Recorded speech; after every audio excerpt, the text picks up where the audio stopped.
ఏం సావిత్రి, ఈ టైంలో ఎక్కడికి వెళ్ళావు? మొన్నిది నిద్ర మాత్రలు మింగినప్పుడు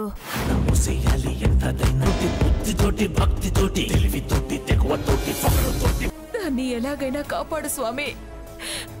నిర్ణయం అమలు కాకుండా చూడు స్వామి. దాన్ని గండం నుంచి బయటపడేస్తే తైలాభిషేకం, తిలాదానం, వస్త్రదానం చేస్తాను. ఈ దానం పట్టడానికి ముత్తైదుని పిలవడానికి వెళ్ళాను. మరేమైంది? ఎవరు పట్టనంటున్నారు పిన్ని గారు. ఇలాంటివన్నీ పొద్దుపోయినప్పుడు చేసుకుంటారా? ఎవరు ఒప్పుకుంటారు ఇలాంటి వాటికి?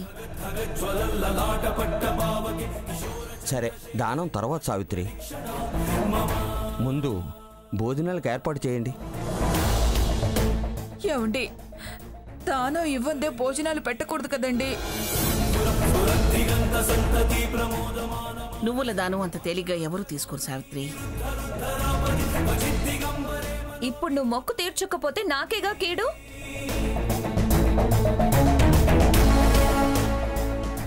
నీకు ఏ కీడు తగలనివ్వనే.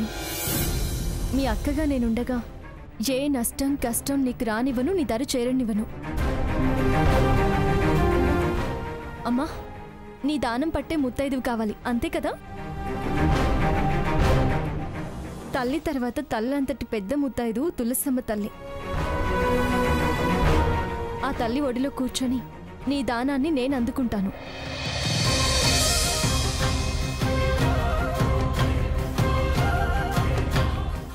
రామ్మా, ఆలోచించుకుంటారా? వెళ్ళమ్మా సావిత్రి.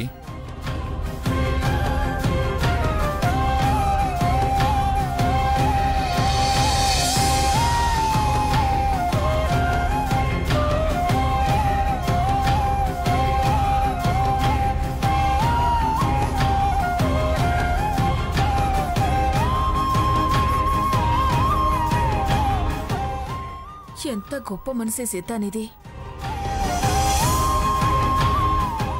స్వర్ణ, ఇలా రావే.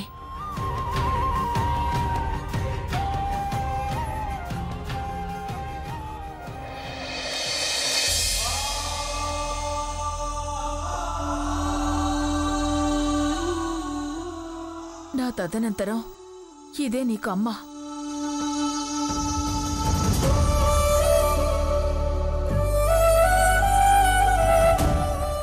ఎందరి కాళ్ళు పట్టుకున్నా రావంటే రావు అన్నారు, చీపో అన్నారు.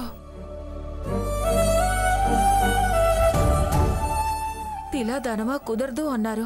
నీ మీద దానికి ఏమాత్రం కోపం లేదే. జరిగితే జరగని కీడు నాకేమని ఊరుకోలేదు.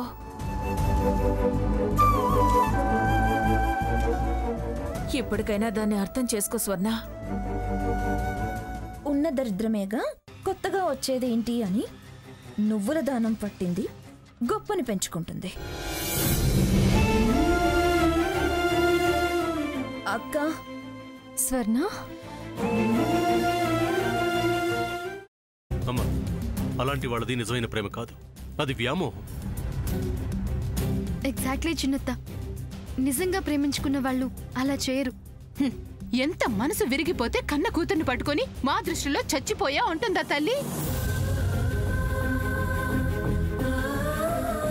అది సరే అమ్మా, తన కూతురుతో తన మాట అనేటప్పుడు ఆమె మాటల్లో వ్యథ, కళ్ళల్లో బాధ గమనించావమ్మా? పెద్దబాబుకు బర్త్డే విషెస్ చెప్పు కూడా వెళ్ళాం కదా. ఊరికే ఎలా కాలిపోతుంది? మంట పెడితేనో పడితేనో తగలబడుతుంది.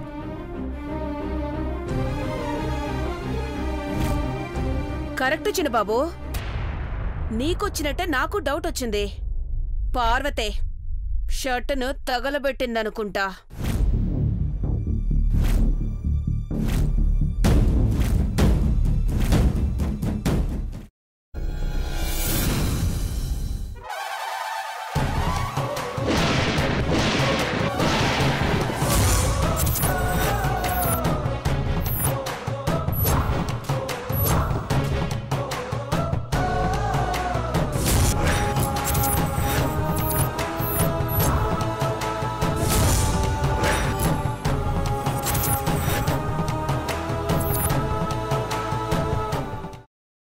తీసుకున్న తర్వాత పొట్టు తీసేసి చాప్ చేసి పక్కన పెట్టుకోవాలి. ఒక ప్యాన్లో కొద్దిగా నూనె వేడి చేసి అందులో ఆవాలు, మినప్పప్పు, శనగపప్పు, కరివేపాకు, సన్నగా తరిగి పెట్టుకున్న ఉల్లిపాయలు వేసుకుని 1 నిమిషం పాటు వేయించుకోవాలి. ఆ తర్వాత కాల్చి కట్ చేసి పెట్టుకున్న వంకాయని కూడా అందులో వేసుకుని బాగా మిక్స్ చేసి బౌల్లోకి ట్రాన్స్ఫర్ చేసుకుని అందులో తగినంత చిక్కటి పెరుగు లేదా పల్చటి పెరుగు వేసుకుని మిక్స్ చేసి అన్నంతో కానివ్వండి, చపాతీతో కానివ్వండి సర్వ్ చేసినా చాలా బాగుంటుంది.